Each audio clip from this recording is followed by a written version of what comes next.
पेपरफुटीमुळे नीटचा paper रद्द झाला आणि संपूर्ण देशामध्ये एकच गदारोळ तयार झाला. सामान्य जनतेपासून ते विद्यार्थ्यांपर्यंत सरकारविषयी संतापाची भावना तयार झाली. नमस्कार, मी सानप वैभव, हितचिंतकमध्ये आपलं स्वागत आहे. चला तर मग हे नेमकं प्रकरण काय आहे जाणून घेऊया याची A to Z स्टोरी आजच्या या व्हिडिओमधून. वैद्यकीय शिक्षणाच्या प्रवेशासाठी नीट ही परीक्षा संपूर्ण भारत देशामध्ये आयोजित केली जाते. ही परीक्षा NTA नॅशनल टेस्टिंग एजन्सी या संस्थेमार्फत घेतली जाते. ही परीक्षा पेन अँड पेपर मोडमध्ये होते. यामध्ये 720 गुणांचा हा पेपर असतो. यामध्ये फिजिक्स, केमिस्ट्री, बायोलॉजी प्रत्येकी फिजिक्स केमिस्ट्रीमध्ये 180 गुणासाठी 45 प्रश्न असतात, तर बायोलॉजी हे स्वतंत्र 360 गुणासाठी असलेला विषय आहे. याचं महाराष्ट्र कनेक्शन काय आहे आणि हा पेपर लीक कसा झाला, महाराष्ट्रापर्यंत याचे पायामोळ कसे आहेत हे जाणून घेऊया. या प्रकरणाची सुरुवात होते राजस्थानच्या सीकर या शहरापासून. राजस्थानच्या सीकर या शहरातील एका प्राध्यापकाच्या हातामध्ये 410 प्रश्नांचा गेस्ट पेपर लागतो. गेस्ट पेपर म्हणजे अंदाजित परीक्षेला येणाऱ्या प्रश्नांचा प्रश्नसंच. मात्र याच्यामध्ये विषय असा होतो की जो गेस्ट पेपर त्या प्राध्यापकाला भेटतो त्या गेस्ट पेपरमधले 45 पैकी 45 प्रश्न हे केमिस्ट्रीचे तंतोतंत नीट 2026च्या प्रश्नपत्रिकेतील प्रश्नांशी ही मेळ खातात. एवढंच नाही तर बायोलॉजीचे 90 प्रश्न ते सुद्धा या प्रश्नसंचातील पर्यायासहित ते या प्रश्नसंचातील प्रश्नांशी एकरूप असलेले जाणवतात. आणि ही गोष्ट समजल्यानंतर त्या प्राध्यापकांनी पोलीस स्टेशनमध्ये धाव घेतली. मात्र पोलिसांनी दखल न घेतल्यामुळे जी संस्था ही परीक्षा आयोजित करते म्हणजे NTA कडे या प्राध्यापकांनी याची तक्रार केली. NTAच्या लक्षात येताच NTAने लगेच ॲक्शन मोडवर येण्याचा निर्णय घेतला आणि याची इन्क्वायरी IB कडे म्हणजे इंटेलिजन्स ब्युरोकडे सोपवण्यात आली. नंतर या प्रकरणाचा तपास हा CBI कडे सोपवण्यात आला आणि इथेच महाराष्ट्राचं या प्रकरणाशी असलेलं कनेक्शन जगासमोर आलं. नाशिकच्या शुभम खैरनेरने हा पेपर 10 लाखाला विकत घेतल्याची माहिती समोर आली. पुढे शुभम खैरनेरने हाच पेपर हरियाणातील राकेशला 15 लाखाला विकल्याची माहिती देखील CBIच्या तपासामध्ये समोर आली. राकेशने तोच पेपर MBBS चं शिक्षण घेत असलेल्या एका विद्यार्थ्याला विकल्याची देखील माहिती आत्तापर्यंत CBIच्या तपासामध्ये समोर आलेली दिसून येते. त्या MBBS शिकत असलेल्या विद्यार्थ्याने आपले वडील जे PG हॉस्टेलवर गार्डिंगचं काम करत होते त्यांना तो पेपर फॉरवर्ड केल्याचं देखील या तपासामध्ये समोर आलं आणि इथूनच हा पेपर मास लेवलवर डिस्ट्रीब्यूट झाल्याचं CBIच्या तपासामध्ये प्राथमिक तपासामध्ये हे समोर आलेलं आहे. शुभम खैरनेरला हा पेपर धनंजय लोखंडेने जो अहिल्यानगरचा रहिवासी आहे याने दिल्याची माहिती CBIच्या तपासामध्ये समोर येते. धनंजय लोखंडेसोबत एक 46 वर्षीय महिला देखील या प्रकरणामध्ये सामील असल्याचा संशय CBIला आहे. हे संशय म्हणण्यापेक्षा ती इन्व्हॉल्व आहे हे जवळजवळ CBIच्या तपासामध्ये सिद्ध झाल्याचं समोर आलेलं आहे. पुण्यातील मनीषा वाघमारे ही 46 वर्षीय महिला देखील धनंजय लोखंडेच्या या प्रकरणामध्ये सहभागी असल्याचा या तपासामध्ये समोर आलेला आहे. ही महिला पुण्यामध्ये ब्युटी पार्लरचा व्यवसाय करत होती असं देखील प्राथमिक तपासामध्ये अहवालामध्ये दिसून आलेलं आहे.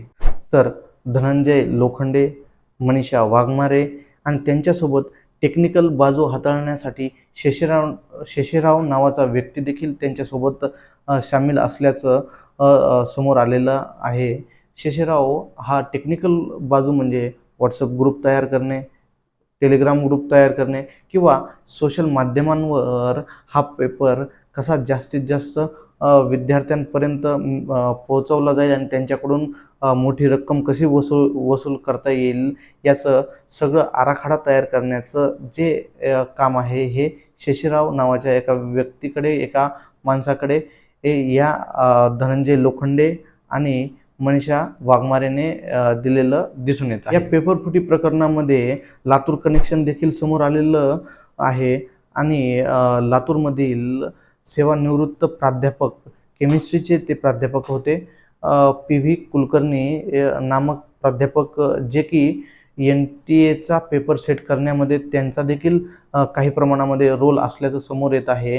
पेपर सेटर ते होते असं सांगितलं जात आहे. ते PV कुलकर्णी देखील या प्रकरणामध्ये पेपर फुटीच्या प्रकरणामध्ये सामील असल्याचं समोर आलेलं आहे.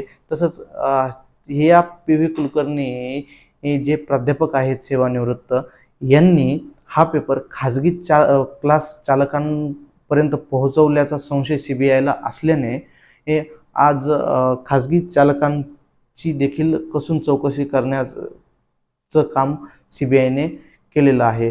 यामध्ये एका खाजगी क्लास चालकाची आज सकाळी 6 ते 7 घंट्यापासून CBIने कसून चौकशी केल्याचं देखील समोर आलेलं आहे. काही माध्यमांनी असं सांगितलं आहे की तो खाजगी क्लास चालक हा या प्रकरणामध्ये सामील आहे आणि त्याला CBIने अटक केली आहे. मात्र प्राथमिक अहवालामध्ये किंवा आत्तापर्यंतच्या तपासामध्ये या खाजगी चालकाचे कुठेही या पेपर फुटीच्या प्रकरणाशी संबंध असल्याचं दिसून आलेलं नाही आहे. मात्र CBIला या प्रकरणामध्ये खाजगी क्लास चालकावर संशय असल्याचा अंदाज प्राथमिकदृष्ट्या दिसून येत आहे. हे सगळं प्रकरण झाल्यानंतर NTAने ट्विट करत 12 मे रोजी हे सांगितलं की 3 मेला झालेली नीटची परीक्षा आम्ही रद्द करत आहोत. आज केंद्रीय शिक्षण मंत्री धर्मेंद्र प्रधान यांनी प्रेस कॉन्फरन्स घेत नीटच्या पेपर फुटीनंतर जी रिनीट घेण्यात येणार आहे त्याची तारीख जाहीर करत काही महत्त्वाचे बदल या परीक्षेबाबत केल्याचे सांगितले आहे.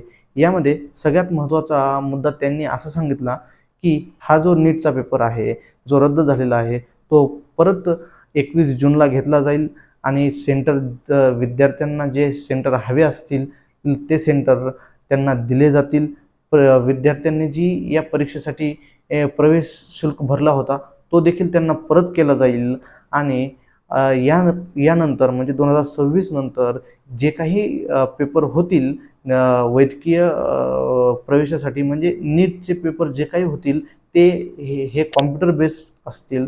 कारण या अगोदर जे पेन अँड पेपर मोड होत होते ते आता पेन अँड पेपर मोड होणार नाही. यापुढे कॉम्प्युटर बेस्ड एक्झाम असतील, कॉम्प्युटरवर हे पेपर घेतले जातात. आता 21 जूनला होणाऱ्या पेपरबद्दल पालकांची, विद्यार्थ्यांची एकच भावना आहे की होणारा नीटचा पेपर हा नीट व्हावा, हीच NTA कडून अपेक्षा आहे.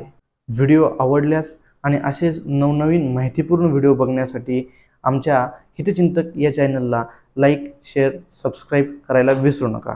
धन्यवाद.